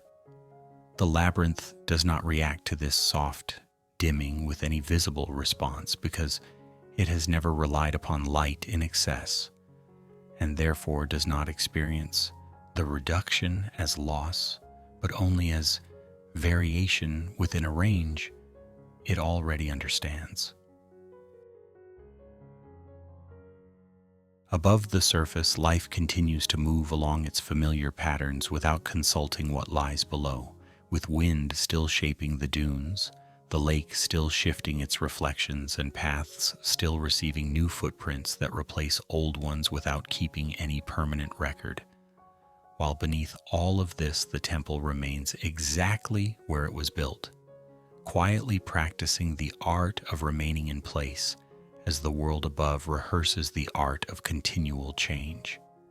The sand learns slowly how to reach further inward, guided by the most persistent teacher it knows, which is repetition, and over time even the memory of where the entrance once opened begins to soften into general familiarity rather than precise location.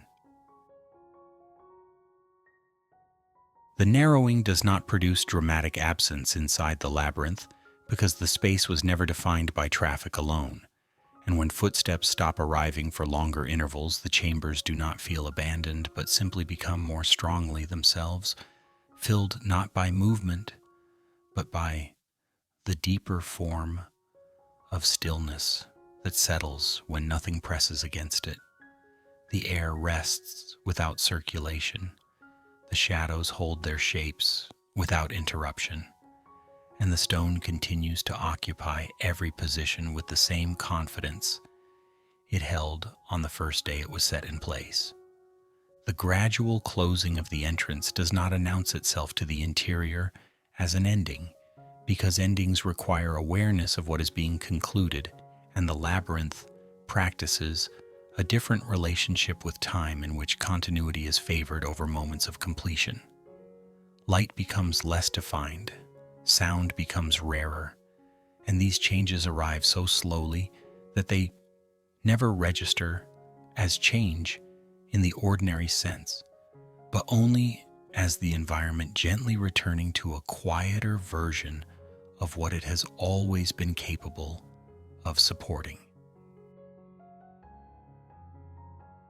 There is something faintly humorous about the way the temple accepts its growing privacy without comment, as though it has reached an age at which visitors feel increasingly optional rather than necessary. And the corridors quietly agree with this arrangement by holding themselves with the same calm, whether they are being walked through or simply left to continue existing at their own unhurried pace. The stone does not appear to miss the patterns of daily use, and it does not reorganize itself in response to the absence of footsteps, but instead remains steady in the exact configuration it last received, as though it considers that arrangement complete enough to last for a very long time. Year after year, the sand continues its slow work, without any intention to hurry the process, and the entrance becomes not a doorway in the ordinary sense, but a gradual transition between surface and below that does not invite movement so much as it simply describes a boundary that no longer needs to be crossed. The light thins further, not because it is refused, but because the geometry now offers less opportunity for it to enter fully, and what remains of illumination inside the first corridors becomes scattered and subdued in a way that preserves visibility without drawing attention to itself. Eventually, there come long stretches when no one approaches the entrance at all, either because memory has shifted to other places or because paths have chosen new routes. And during these stretches, the temple does what it has always done best, which is to remain quietly present without requiring observation. The interior does not grow restless, and the air does not wait for disturbance, and the stone does not measure how many days have passed since the last sound reached it, because none of these practices belong to its way of existing. The transition into this long rest resembles the way the desert itself moves between seasons without ceremony, with warmth giving way to coolness, surfaces shifting without announcement, and stillness arriving not as an event but as the natural continuation of everything that came before. The temple does not vanish into the sand with sudden disappearance, but instead eases into a deeper state of quiet in which its outlines remain as steady as ever, while its visible presence becomes gradually less accessible from above. In this way, the underground structure enters its long sleep without ever closing its eyes, and the sand continues its careful settling without ever claiming finality, and the wind continues its endless rearrangement without ever pausing to admire its own work, while the temple beneath accepts each small change as part of a sequence that does not require acknowledgement. The world above moves on through seasons, paths, and shifting habits, and the world below remains arranged exactly as it was last touched, practicing a patient stillness that mirrors the desert itself in its unhurried acceptance of time. The times it is remembered as lightly as the wind. There are moments when people of later ages speak its name again in passing conversation, and there are other, longer stretches when the name slips quietly out of daily memory without any sense of loss or drama, only to return once more in a different shape when someone notices an old story drifting through the air like a familiar tune whose melody is remembered even if the words have changed. The name by which the temple is called does not remain fixed, because names belong to voices and voices belong to people, and people move on with the calm reliability of generations, replacing one another, leaving behind not silence but a new layer of sound that rests gently upon what came before it. Stories about the structure change their clothing as they pass from one mouth to another, sometimes growing simpler, sometimes acquiring a little extra detail that makes the listener smile quietly without feeling the need to examine whether it is entirely accurate. And through all these gentle transformations, the underground passages remain exactly where they were placed, resting beneath the sand with steady patience, occupying the same coordinates of stone and depth, regardless of how lightly or how often they are mentioned above. The way people speak of the place drifts much like the wind across the desert, sometimes touching down briefly, sometimes passing without pause, and never needing to linger in order to be real. There are periods when travelers pause near the old location and exchange a few unremarkable remarks about what might lie beneath, and then continue on their way without waiting for confirmation, and there are other periods when no one refers to the hidden structure at all, simply because attention has settled elsewhere, and in both situations the temple beneath remains equally unaffected, holding its corridors, chambers, and long curves in calm alignment without any requirement for acknowledgement. The memory of it moves in cycles, much like the surface of the lake or the shifting of dunes, appearing and receding without any need for explanation. Names given to the place shift gently over time as languages reshape themselves and communities reorganize around new landmarks, and yet the stone below never needs to learn these new labels because its relationship with place is not based upon sound, but upon position, weight, and the quiet agreement it reached with the earth when it was first set down. The corridor that once connected to another still does so.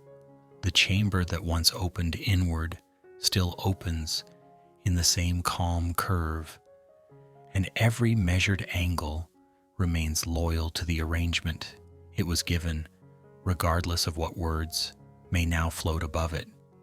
There is a certain gentle humor in the idea that While people debate which name best fits a place they cannot currently reach, the place itself continues resting in perfect indifference to the discussion, maintaining its precise order without offering suggestions or corrections, as though it has decided long ago that any name is sufficient as long as the stone is left comfortably where it belongs. In this way, time itself becomes the only reliable guardian, standing watch not with effort but with presence, allowing memory to come and go as freely as the wind, without ever permitting the structure beneath to be misplaced. No one stands permanently at its entrance, and no signal marks its threshold, because the passage of years performs this quiet duty more effectively than any stationed figure ever could, adjusting paths, reshaping attention, and determining naturally how often the place will be remembered without requiring instruction. What is spoken aloud becomes soft with distance. What is forgotten drifts into rest without resistance, and what is recalled returns with the same lightness with which it first departed. Above ground, the surface world continues practicing its ordinary changes with calm dedication as seasons turn, paths shift, and voices rise and fall in gentle succession, while below all of this the hidden corridors maintain their steady composure as if they are perfectly content to be part of a story that is sometimes told and sometimes not. The absence of constant mention does not diminish their presence, because presence here is measured not by attention, but by the simple fact of remaining where one has been carefully placed. In this layered arrangement, remembrance becomes something that floats rather than presses, touching the place lightly when it does, and leaving without apology when it does not. And through these quiet cycles of recall and forgetfulness, the temple beneath the sand continues to be held, not by any single generation, but by the long patience of time itself, which keeps the gate not by standing before it, but by allowing everything around it to move at its own gentle pace. A closing as soft as the night sand of Faiyum. When night settles over Faiyum, the sand releases the warmth it has been quietly holding throughout the day and begins to cool with patient consistency, while the wind moves through invisible spaces between dunes and reeds, with the gentle confidence of something that knows every path without needing to be taught. The lake darkens into a wide, calm mirror that no longer reflects sharp outlines, but instead blends sky, water, and distance into one continuous tone that feels neither bright nor dim, but simply at ease with the hour. Above the ground, the valley completes its daily movement without any need for announcement, as footsteps fade from the shore, tools rest where they will be found again, and the last simple gestures of the evening disperse naturally into quiet, while beneath all of this the Labyrinth temple remains exactly where it has always been, neither retelling its story nor collecting attention, but continuing to exist through the steady rhythm of stone, corridor, and space that was shaped for stillness rather than for display. The structure does not compete with the night and does not attempt to stand out against the darkened landscape, but simply holds its position beneath the surface as comfortably as the sand holds the memory of heat before letting it go. The wind traces light paths across the dunes and rearranges their surface with movements too subtle to deserve the name of change. And in this soft exchange between air and earth, the temple is included without being involved, resting just far enough below to escape the shifting patterns, while remaining close enough to feel the gradual cooling that passes downward through the layers of sand and soil. The stone accepts this cooling with the same calm neutrality. It accepts all other conditions, storing warmth for a while longer, and then releasing it slowly without ceremony, as though it has long since mastered the art of unremarkable patience. The corridors below remain quiet without requiring silence, holding the same steady proportions, the same gentle curves, and the same balanced intersections that once guided careful footsteps through their length, and now guide only air and time through those same measured paths with equal consistency. No light enters these spaces with intent, no sound arrives with purpose, and yet the interior never feels empty because stillness here has weight, shape, and depth that do not depend upon use to remain complete.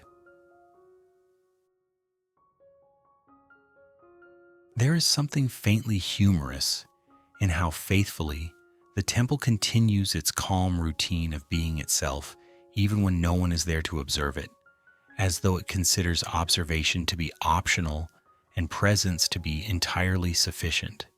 And in this way it offers a quiet reminder that not everything needs an audience to maintain its sense of order. The labyrinth seems perfectly content to remain part of the landscape without pressing into the foreground, allowing the night to do its quiet work above, while it practices its own quiet existence below. As the hours deepen and the valley rests beneath a cooler sky, the distance between surface and depth begins to feel less like separation and more like layering, with each level holding its own slow rhythm that neither interrupts nor accelerates the other, allowing wind, sand, water, and stone to participate in the same gentle pattern at different speeds.